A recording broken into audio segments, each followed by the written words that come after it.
Welcome, everyone. If my fellow patrons in this coffee shop that I found to shelter away from the radical storms we're having in Cape Town, if their chatter and noise is too loud, let me know. But the ambiance is there, regardless. Welcome, everyone. Welcome to Recovery Direct Live, Recovery Direct Connect Live, Recovery Direct Connect Live. Well, oh, look at all those leaves flying behind me. It's very windy in Cape Town. It's exceedingly windy. I hope you're all safe. I hope you're all well. If you're not feeling well, I hope you will make your way to feeling better. Please say hello in the chat. It is Monday. Warren, hello, welcome. Warren's first in. That's why he's got the diamond, people, if you want the diamond. It's so good to have you all here. Welcome to this cozy little cafe somewhere unknown to all of us, including me. Today we're going to talk about self-esteem. And I realized Friday was a heavy session. We spoke about grief and loss, and it is the heavier of the emotions. If joy is the lighter of the emotions, then grief is the heavier of the emotions. And I hope that if any of you had trouble processing it, or it was on your mind, or you had thoughts around it, please feel free to jump into the chat. Oh, chat isn't there anymore. Interesting. Okay, well, chat used to be there. Chat's not there anymore. So. And I wanted to say that, maybe it's just a mistake I've done here. Let me just see here. No, it's not there. Anyway. Okay, but let's kick off. It's a Monday, and let's frame the session kind of tailing off from Friday, but kind of moving into a new week. It is a new week. I know it's very groundhoggy. I know that the pandemic that is surrounding all of our lives and impacting it so deeply and dearly and causing loss and stress is still here. Vanessa, hello, welcome. Good to have you here. Welcome to the cafe. I know it's Erica, hello, welcome. I know it's causing a lot of stress, but let's start with some kind of intention. And because it's a Monday, I guess for me it seems fairly plausible that abundancy should be a way that we begin to see our day. So I recognize my abundance in all things that I've experienced. I recognize the abundance in all things I've experienced. So I recognize the volume. I recognize the breadth, the scope, the size of the terrain, of the landscape of my life. All I've gained, all I have loved, and all I have lost. And this is a good way to remember that we are enough because we're not in deficit. We have had an abundance of things that we have experienced throughout our lives. And holding on to that is very important because if I'm abundant, it also keeps the door open for possibility.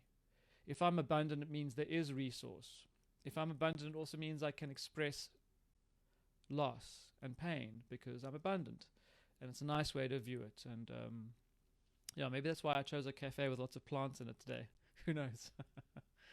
A little bit different to this morning or this afternoon, depending where you are, or good evening if you're joining us from far away, far laterally from where we are.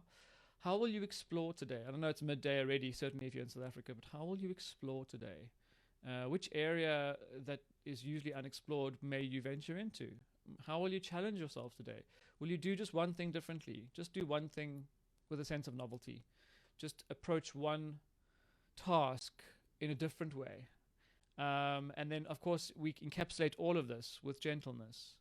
How will you be gentle with yourself and others today? That might be difficult with people that we are in conflict with, or people that we are enmeshed with, or even with ourselves.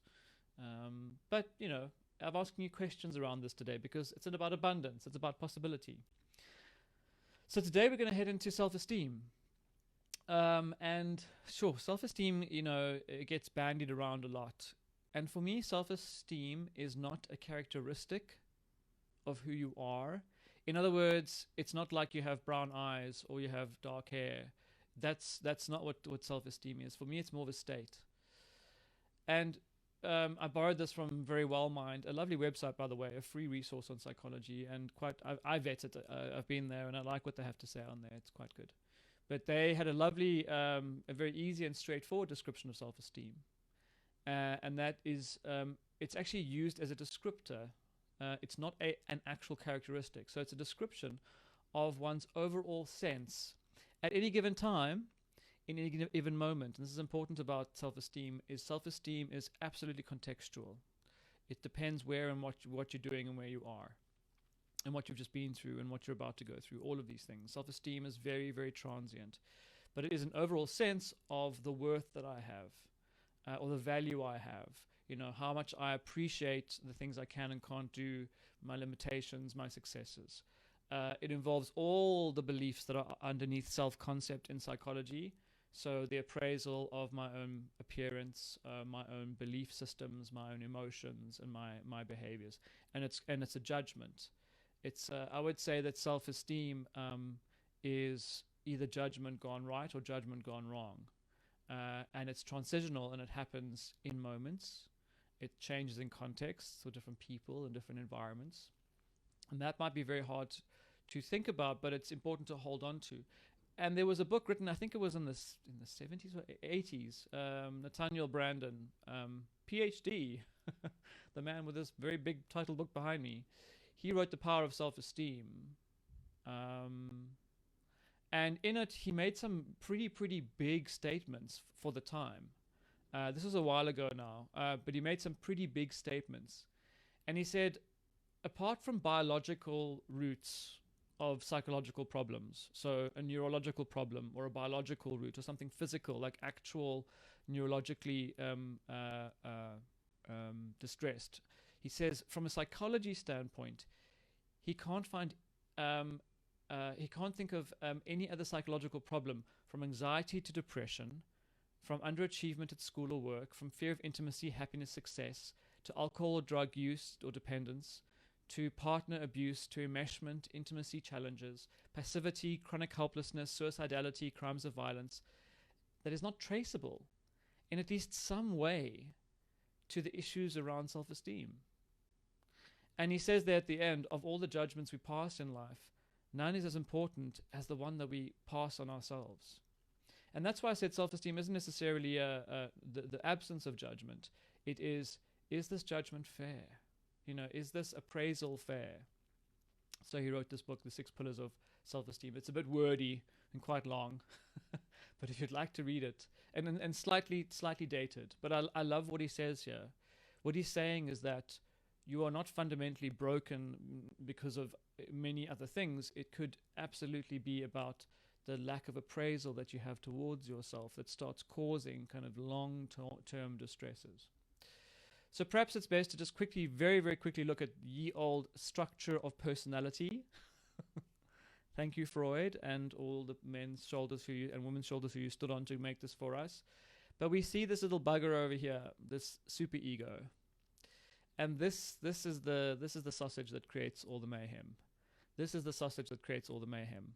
Oh, Crystal, good, yeah. It's a bit, hey, Keith, how's it going? Crystal, good to see you. Keith, good to see you.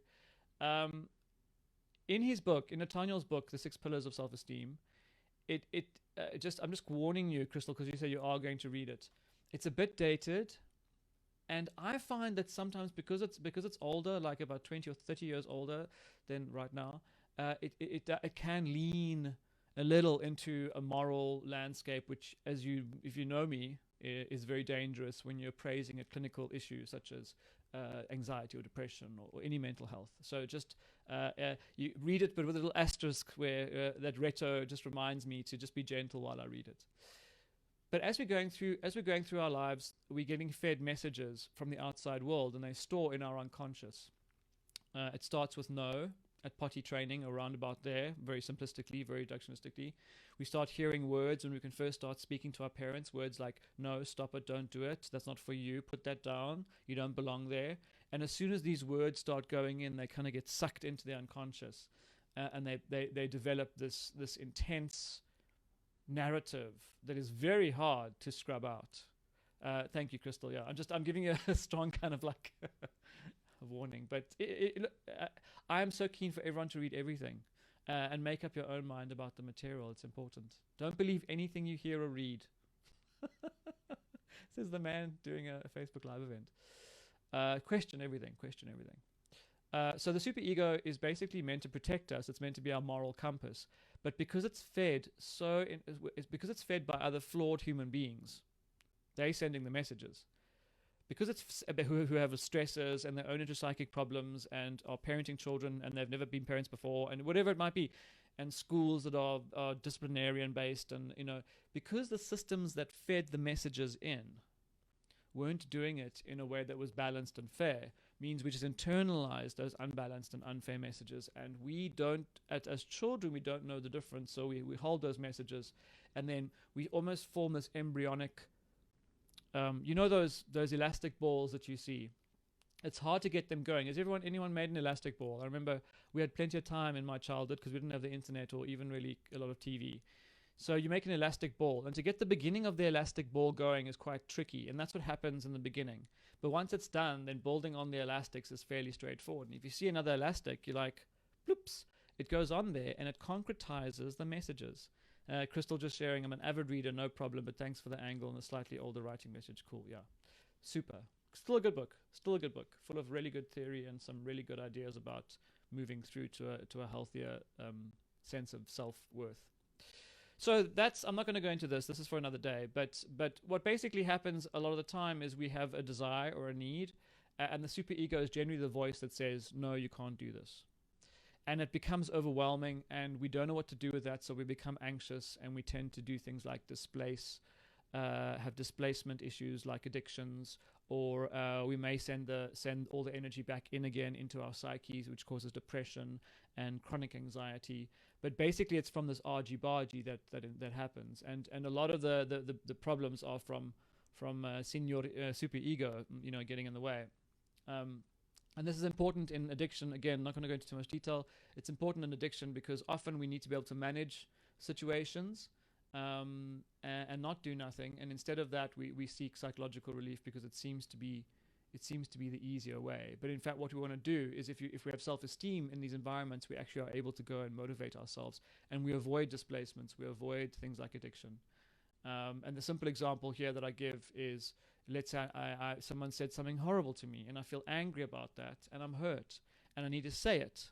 But of course, the superego or the inner critic says, no, people won't respect you if you're weak, or you're not allowed to say that, or and so we see this anxiety which gets defended against. But that's not really the message for today. Today I want to talk generally around self-esteem and what you can do to offset it and to improve it.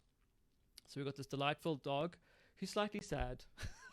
And I'm not saying that the pooch behind me has self-esteem issues, but for sure, he's looking a bit too hard to the outside world for affirmation. So maybe he is, I don't know. I just love the picture. It's a dog kind of day. A dog and cafe kind of day. For those that are joining, this is where we are today. We're in this beautiful little cafe. It's raining outside. It's miserable weather in Cape Town. Absolutely miserable. So here are some of the indicators for low self-esteem.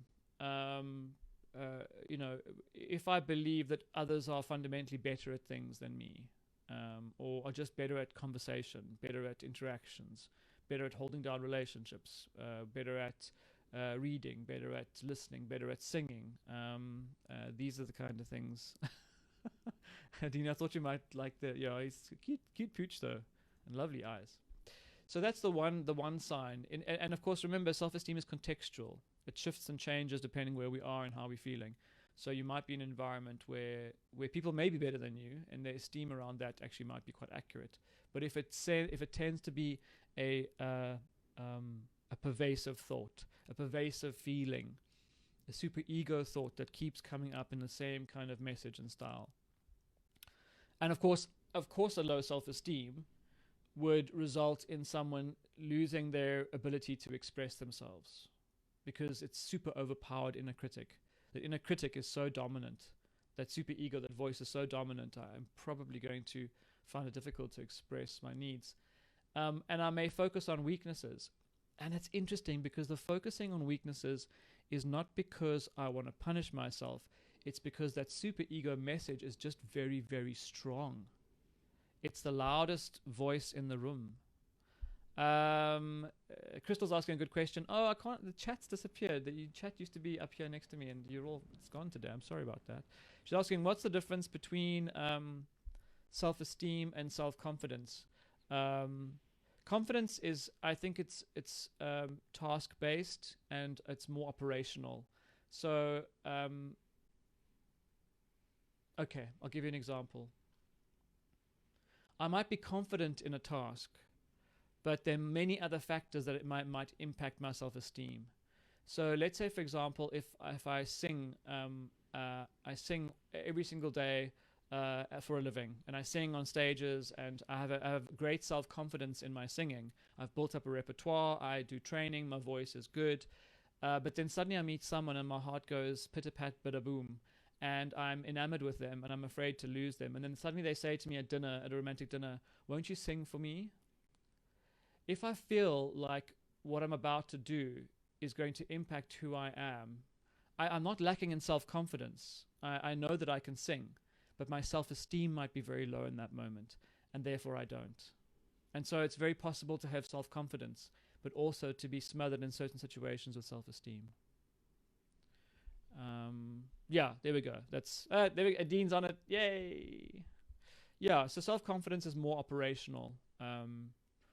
Of course, if you have low confidence, it's going to impact self-esteem.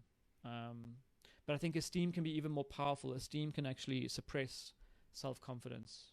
I hear a lot of people, not a lot of people, it's anecdotal, but I hear sometimes that someone will say, I used to be so self-confident. And the change wasn't that your confidence is gone. The change is that the esteem has reduced. So it's an environment where I fear more, an environment where maybe I've been living with someone with overt emotional distresses, and that's very loud and I can't express myself often. I might be in a very oppressive environment. And I think that's generally what happens is esteem is a mode that you're in, as opposed to an actual characteristic, where self-confidence is a characteristic. I train in this, I'm good in this, I know I can sing.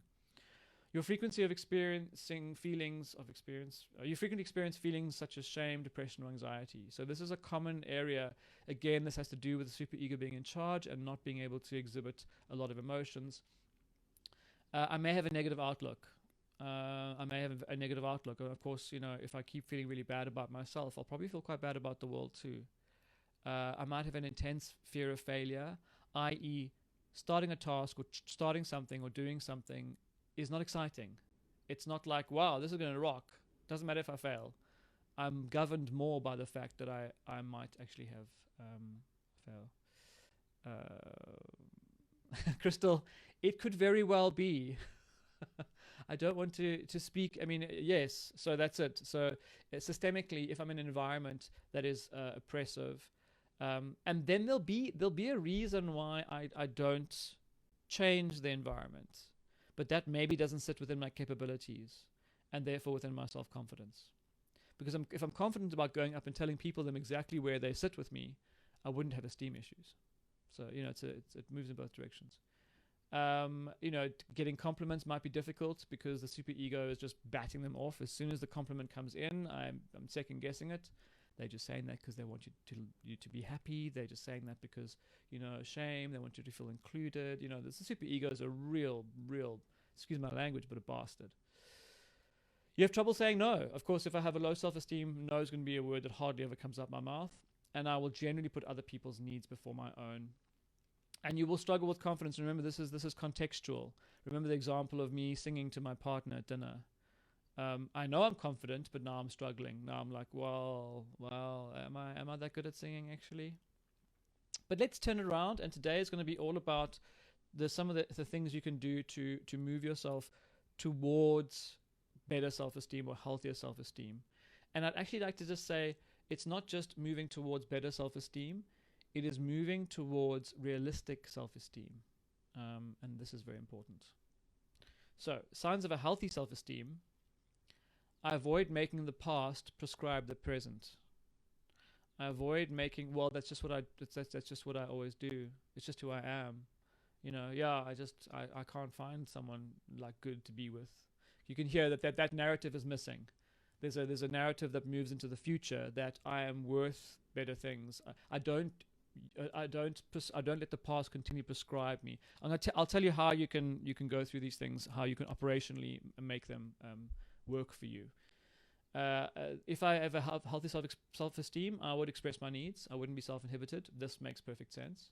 I would have a sense of confidence, even when confidence was not there before. So I might approach a task with the esteem bolstering the confidence. If the confidence is at 20%, now the confidence is at 50%, and okay, cool, I'm going to bungee jump, which I've never done. I went on a bridge swing, which was a big mistake. There will be a general optimistic outlook, because if I feel good and self-powered, I'm generally going to know that I can do and make and change things in the world. If I genuinely know that I can do and make and change things for myself and the world, I'm not probably going to have a pessimistic view, because I'm going to go, well, I'll just make changes to make my life better. So the esteem works to increase the optimistic outlook. I can say no whenever I want to, and importantly, without any residue, without guilt, and without going, oh God, I shouldn't have said no. Now they're going to hate me forever. Very, very important is that I have a clear picture of who I am, and I accept the bits and pieces. The boils, the warts, the rainbows, the bubbles, all of it is me, and I accept it. And this is important, because if I haven't accepted it, it might be because the superego, or the inner critic, is still wearing me down about all those things you did wrong, and continually sings that refrain to me whenever I try and improve. But I'll go through the techniques or some ways of operationalizing this.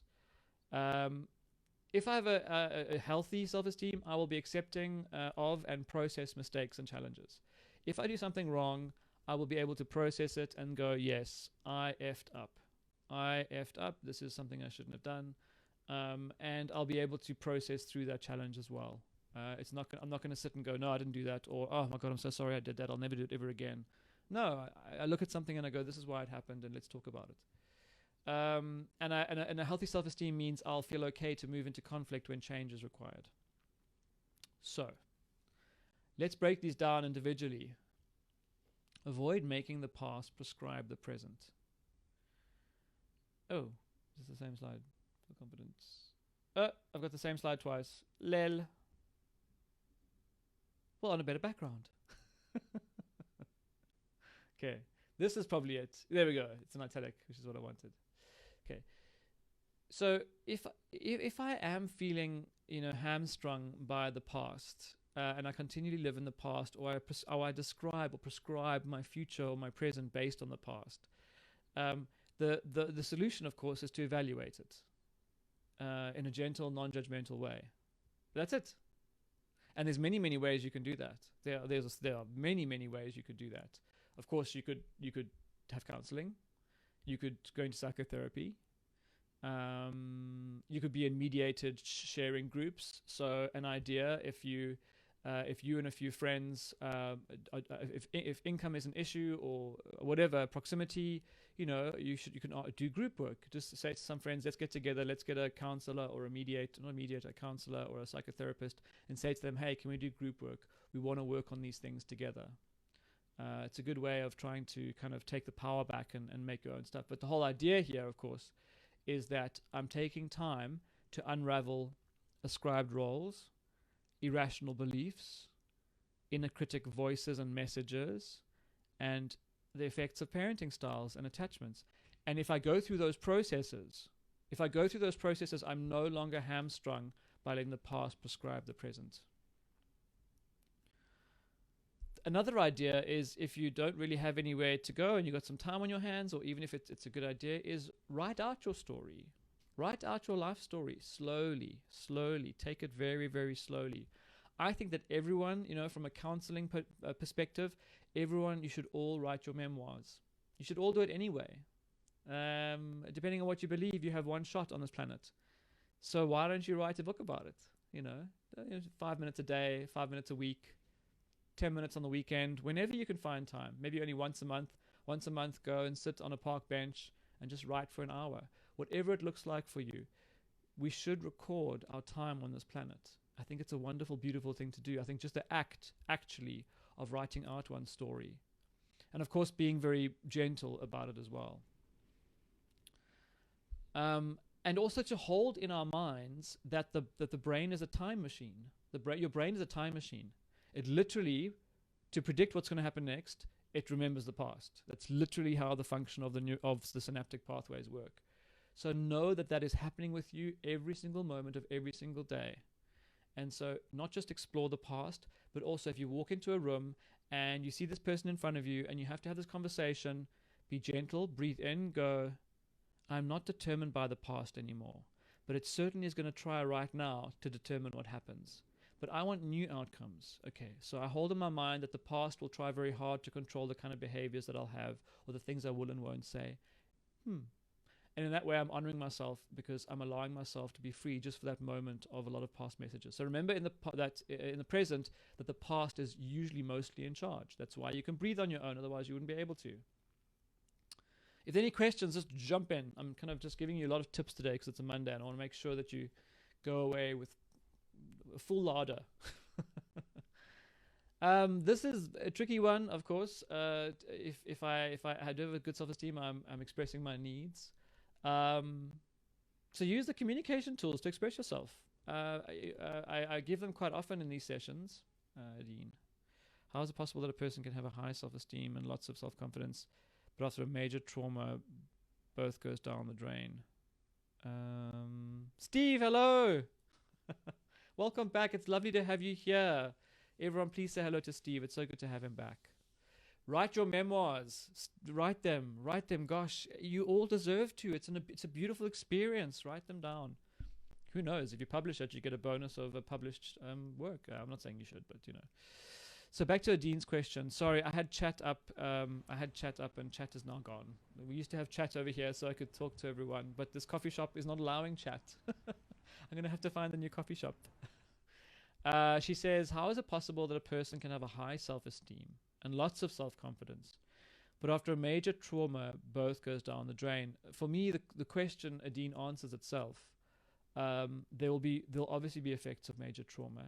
If the effects aren't dealt with at the time in a way that reorganizes the world into a manageable, understandable, normalized space, then what tends to happen is we will continually view the world as a scary place. If I view the world as a scary place, I'll start impacting my self-confidence, my belief systems, what I can and can't do in the world. I will start regressing, and after some time, and I don't think it happens immediately, I think it happens over a period of time, but the effects of trauma are broad. Keith said hello. That's why Keith has the top fan. Diamond. Oh, these diamonds are funny. Top fan. Yeah, so Adine, I think it is possible, you know, absolutely. Self-esteem is a daily practice. It's a daily practice. I don't have it in these slides, but it usually is in the... So we'll put the cafe shop chat back in lockdown. He did. No more chats in cafes. There are blueberries or something on the countertop there. Help yourself. Yeah, so it's a very roundabout answer, Adine, but basically, yeah, you're going to have there's going to be a situation where absolutely, after a trauma, the whole world, one of the things it does is it literally inverts the world from confident to happy and upside down. And a lot of the trauma work initially is built around actually stabilizing or normalizing that view. Something I think you should chat to a counselor or a therapist about. So please do that if you have questions still. Okay, let your emotion become your friends and compass. Your emotions would have been scary for you as a child or as an adolescent or even now as an adult, but know that they're there to guide you. They're your compass. In that way, I won't be afraid to act on them, because surely when you're lost, what do I want? A compass. Yay! But instead, if we have a history of emotions being shamed or put in the box or shoved away, then it doesn't become the compass. It becomes an irritant, something that's in the way, something to be dismissed. Crystal says, Adine's comment resonates. Thank you, Crystal. That's cool. Journal to start the wheels going. If you're having problems using your mouth words with other people, as I like to say, start journaling. Use that format journal that I sent a few sessions ago. It's basically a check-in, 3 little mini check-ins in the morning and then 3 little mini check-ins. That will start your brain getting used to the process of expressing. And then use the formula. You guys know the drill. I am feeling. I need. Boundary. This formula is really, really important. This is the way we can articulate. If we do this, and here's something really, really important. really important. I want you to gather around, ignore the other patrons in the coffee shop, and I have something very important to tell you. Every time you do this, and you put up a boundary, and of course if you do it in a way that is healthy and safe and gentle, every time you do it, you gain a self-esteem credit.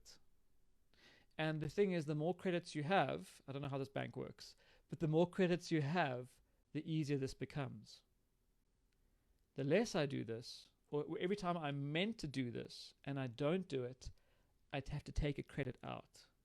And it becomes harder and harder to do it. So start small, start iterating. Start iterating. Doug says everything in personal behavior change requires practice and practice. Amen. It literally is. It's a skill.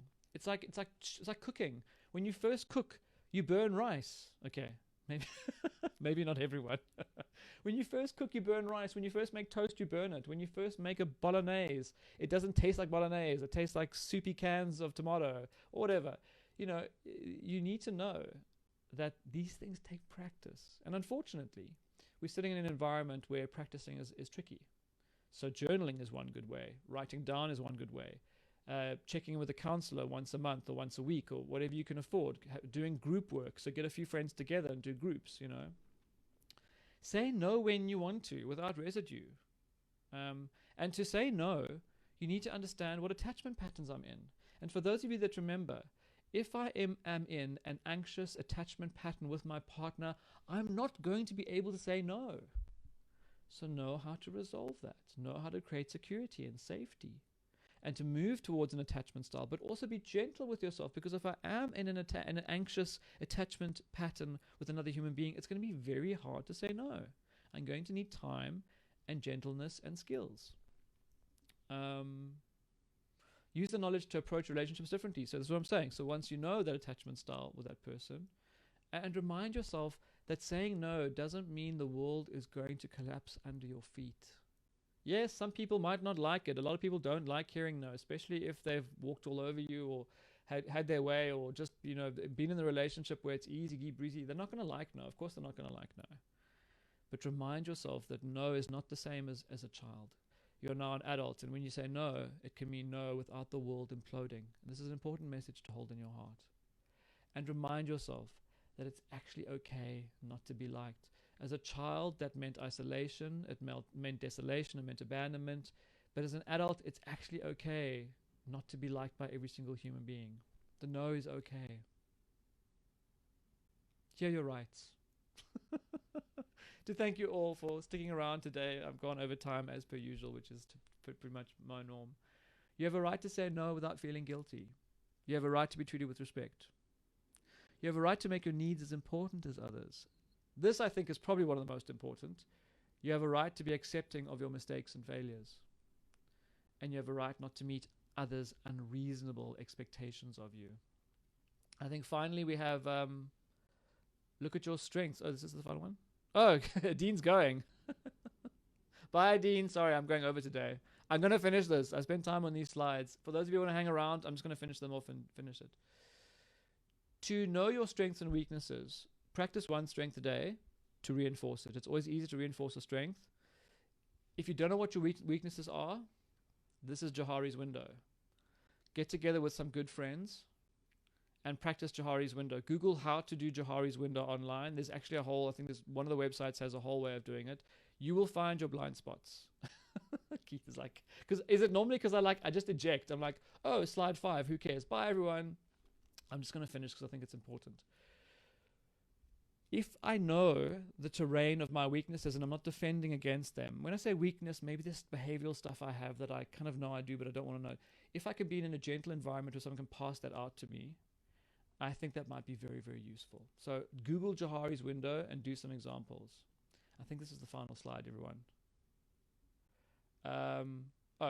Be accepting of your mistakes and challenges. I hear people when they've had onset of symptoms or slips or relapses, the amount of shame that they drench themselves in is extraordinary. Remember that mistakes are missteps. They are not cliffs you have fallen off. Remind yourself of that. Yes, it can hurt. Yes, you graze your knee. Yes, I make a mistake. Yes, maybe I could have done something differently. Absolutely. But the whole idea is that it's not a fall from grace. You are still a wonderful human being. scratch off, rub off your knee, get up and keep walking. Use self-parenting in the shower every day. Please, I want you to... Yay, I'm in Steve's memoir. Yay. No, it's cool, guys. Normally I would, but I want to get this whole self-esteem one done in a whole thing. And you also, it's been so lovely that everyone's been so interactive as well. It's very cool. I want to challenge you all to do the shower thing in the morning, or at some time in the morning, whatever it might be, while you're stirring your tea, while you're watching the Nespresso machine spout out coffee, while you are getting dressed. I want you to say to yourself, close your eyes with gentleness and love and care in your heart, and some sense of disbelief maybe. I am enough. I am worthy. And like Doug is saying earlier in the chat, it's a process. Do it every single day.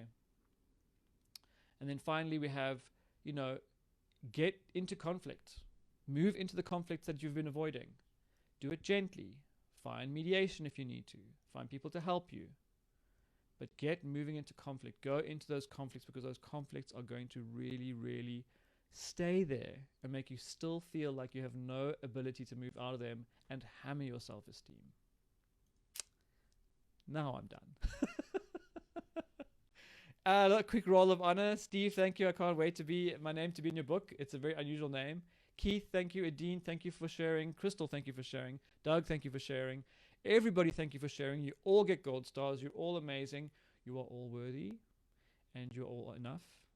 And I wish you healthy self-esteems. Try in small bite-sized pieces to look at the things today, and try one or two of those items on the list, and just try one and go, I'll move a bit towards in this one, and don't overwhelm yourselves.